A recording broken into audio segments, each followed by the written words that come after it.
Del Santo Evangelio de nuestro Señor Jesucristo, según San Marcos.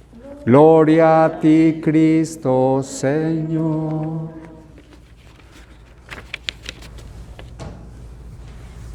Se presentó Juan el Bautista en el desierto y decía a todos que debían volverse a Dios y ser bautizados para que Dios les perdonara sus pecados. Todos los de la región de Judea y los de la ciudad de Jerusalén salían a oírlo. Confesaban sus pecados y Juan los bautizaba en el río Jordán.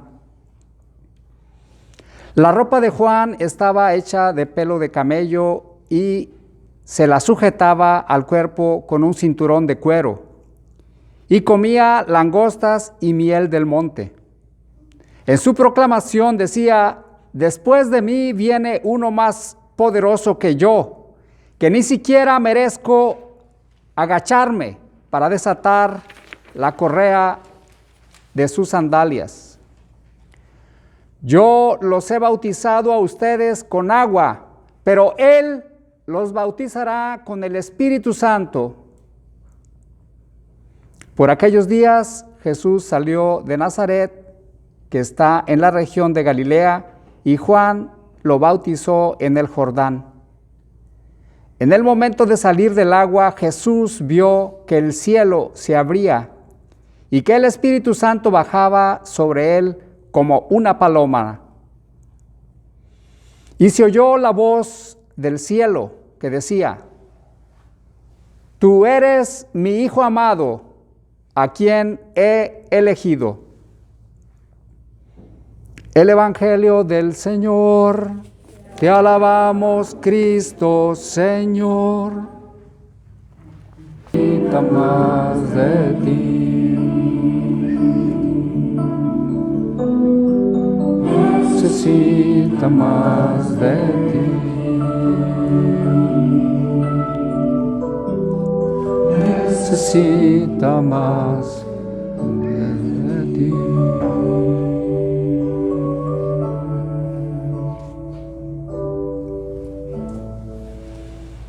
Continuamos un momento más de oración, pidiendo que el Espíritu Santo venga a nosotros. Hemos venido a la iglesia para adorar al Señor, para encontrarnos con Él, para encontrar paz y pues para expresarle nuestros sentimientos de tristeza, de alegría y bueno, finalmente que prevalga el agradecimiento, ¿verdad?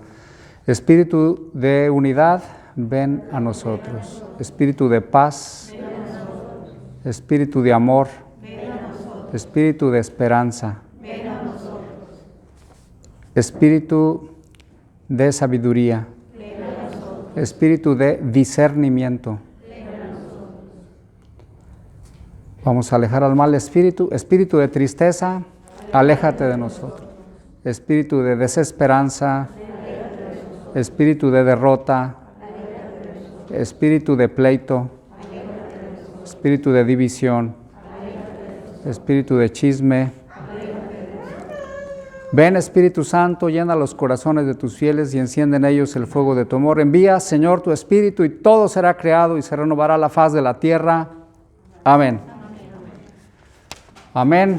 Aleluya. Así es. Este año 2021, pues es un año definitivamente, como cada año, es un año especial. Pero pues va a depender mucho también de qué tanto estemos nosotros agarrados de Dios. Ustedes y yo sabemos, ¿verdad? Ya desde de meses pasados se vienen diciendo, ¿verdad? Lo de un reseteo, de varios cambios a nivel mundial.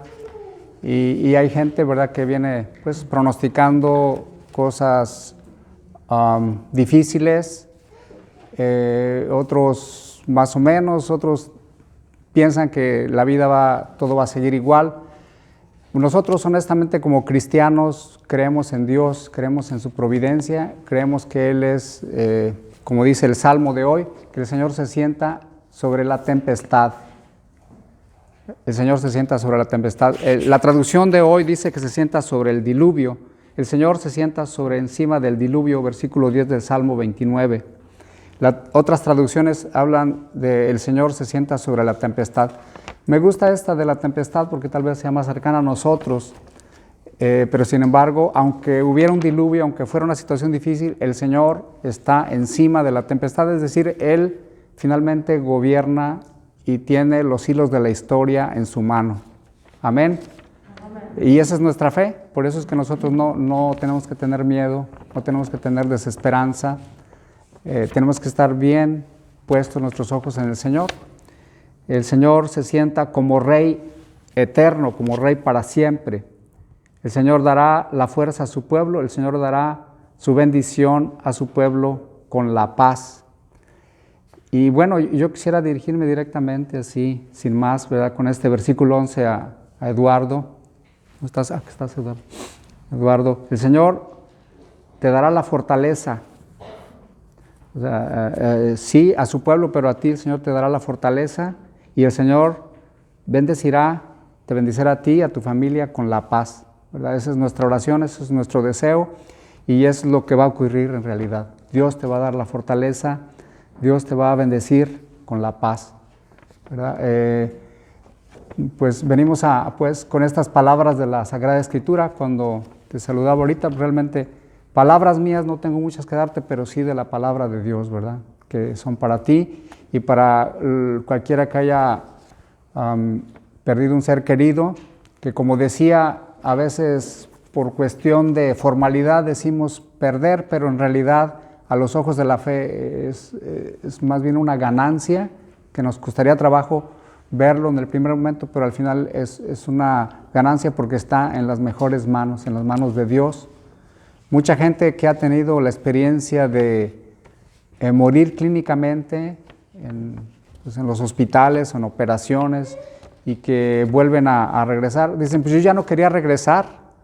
Hace poco escuchaba el testimonio de una persona en Colombia que había sido masón, que había sido muy metido en cosas contrarias a la fe.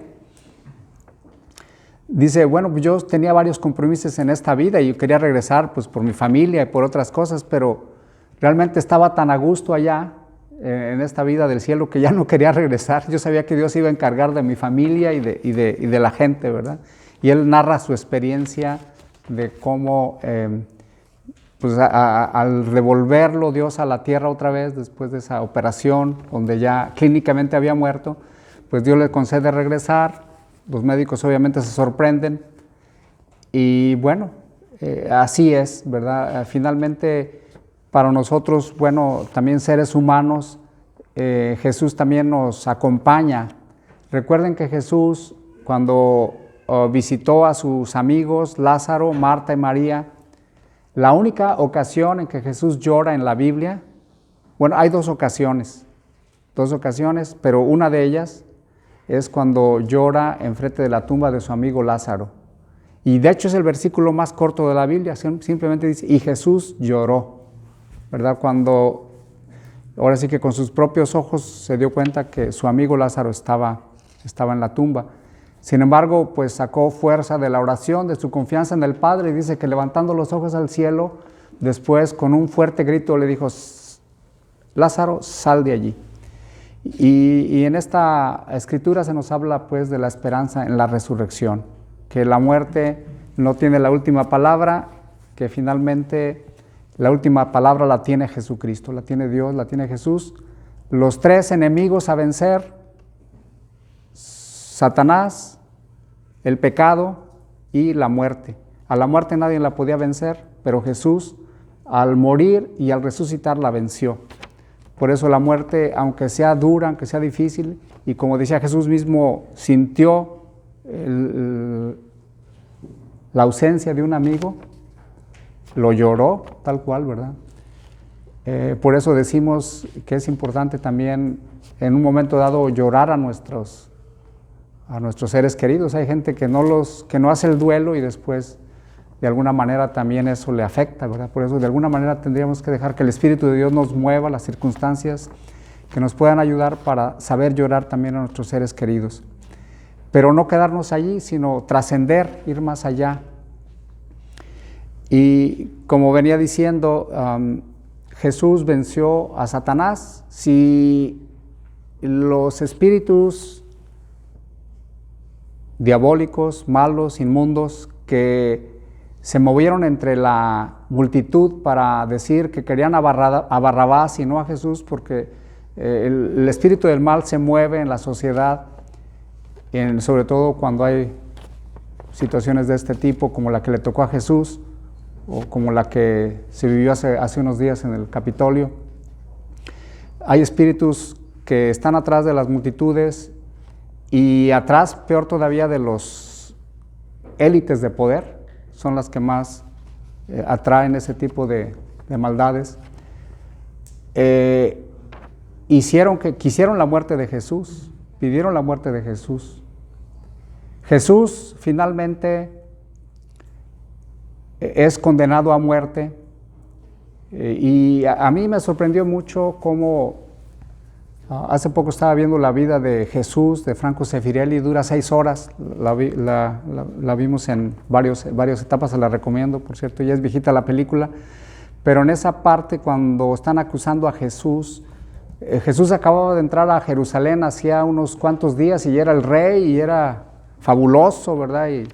Y a los pocos días, ¿verdad?, empieza allí, lo empiezan a acusar. A mí lo que más me sorprendió en esa película es cómo las élites de poder contrataron gente para que estuvieran allí. Hay que pedir por Barrabás, hay que pedir por Barrabás, Barrabás, que caiga el otro, arriba este.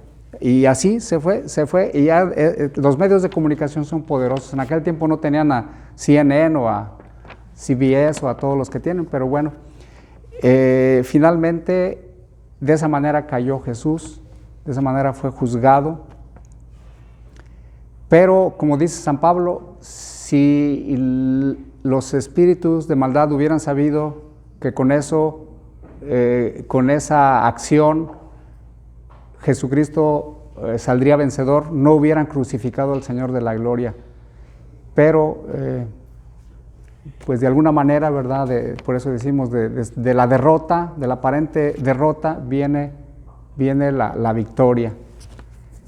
Yo, más o menos a la edad de unos 19, 20 años, mi padre murió, paz descanse, y entre sus libros que me dejó un libro que se llamaba La paradójica victoria de la cruz.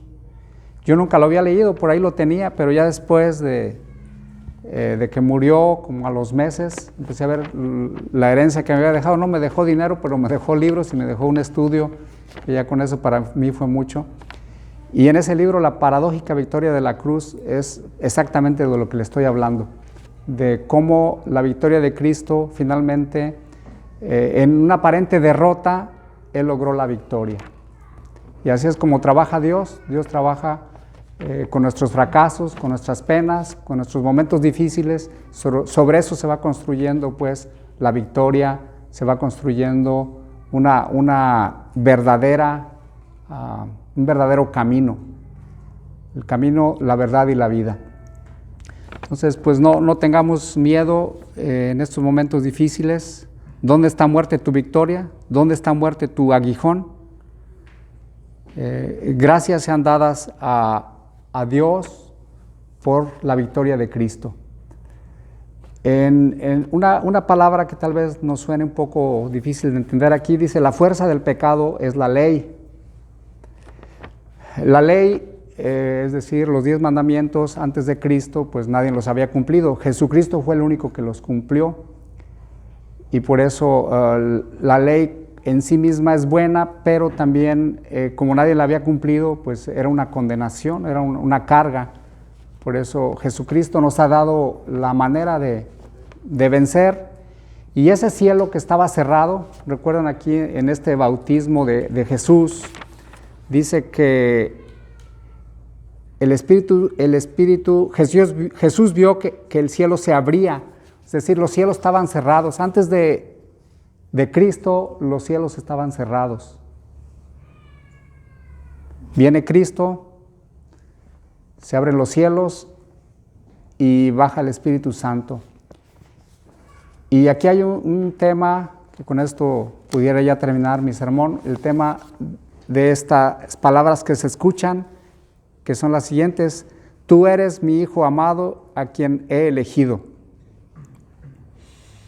Finalmente, eso es lo que en el bautismo todos los que estamos aquí, creo que la mayoría, hemos recibido ya el sacramento del bautismo. Ahora nos tocaría a nosotros, en este día de esta fiesta del bautismo del Señor, renovar nuestro bautismo. El bautismo finalmente es el sello que tenemos como propiedad de Dios. Es ese sello que es indeleble, que no se borra y que finalmente a nosotros nos toca hacer una actualización, un update, especialmente cada domingo. Por eso es tan importante la misa dominical, porque a través de ella, esa alianza, ese sello que tenemos ya, nada más le damos, lo actualizamos, lo mantenemos limpio, lo mantenemos ahora sí que en forma. Es bien importante pues para nosotros confesar nuestra fe a través del credo y recibir la palabra de Dios y recibir la Santa Comunión. Tú eres mi Hijo amado a quien he elegido. Yo también lo pudiera aplicar a las personas que el Señor ha llamado en estos días a su presencia. Pienso que también estas palabras hacia Eduardo, ¿verdad? Tú eres mi Hijo amado a quien he elegido. Dios no tiene hijos favoritos. A veces pensamos, no, pues es que Dios tiene a sus favoritos. Lo que pasa, pareciera que son favoritos, pero lo que pasa es que Dios ama a cada uno de una manera personal, única e irrepetible. O sea, Dios nos ama a cada uno como si fuéramos los únicos. Solamente Él puede hacerlo porque Él es infinitamente amor. Su amor es tan grande que puede tratarnos de una manera personal como si fuéramos los últimos chiflados, por así decir. Allá en el norte de México, en Monterrey, usan la palabra esa de chiflado, ¿verdad? Parecía alguien que está muy chiflado, que está como muy creído, que se siente muy especial, ¿verdad? Bueno, Dios nos ama con un amor personal, único, irrepetible e incondicional. Aunque en muchas ocasiones Dios no esté de acuerdo con nosotros, sin embargo Él nos sigue amando. Por eso hoy también es un día para celebrar el amor de Dios, ese amor tan grande, infinito, incondicional, fiel, eterno, que finalmente cuando uno se da cuenta de que es amado con esa clase de amor, pues uno queda desarmado, ¿verdad? Y pues no te queda otra que de agradecimiento volverte a Dios y seguirle respondiendo como un hijo, a veces no bien portado, pero finalmente amado, y que eso nos hace enderezar nuestra vida por el camino del bien, por el camino de Dios, por el camino de la vida que es Jesús, que es camino, que es verdad y que es la vida. Vamos pues a continuar nuestra celebración con este sentimiento de sentirnos amados por Dios, de sentirnos abrazados por Él, y como ya se lo decía a Eduardo, ¿verdad? El Señor dará fortaleza a su pueblo, el Señor bendecirá a su pueblo con la paz. Y como digo, nos lo da como pueblo, pero también nos lo da personalmente. A cada uno de los que estamos aquí, también hoy, Dios nos asegura este amor personal, nos da su fuerza y nos da su paz. Yo creo que lo más importante es eso, tener paz, porque cuando tenemos paz somos capaces de hacer muchas cosas. Lo repito, ¿verdad? Esto lo digo porque alguna gente a veces ha tenido temor de acercarse a la iglesia en este tiempo, y bueno, cuidado sí y prudencia sí, pero más bien tenemos que acercarnos por amor a Dios. Es el único que nos puede dar palabras de vida eterna, es el único que nos puede dar palabras que nos sanen, que nos fortalezcan. Yo cuando a veces paso momentos difíciles, lo primero y lo único que hago es pasar tiempo con Dios, y santo remedio, ¿verdad? Pasar tiempo con Él, y Él de alguna manera se encarga de darme paz, de darme tranquilidad y seguir adelante. Y volvemos a encontrar problemas y otra vez volvemos a encontrar paz con Él. Vamos pues a continuar con el credo niceno.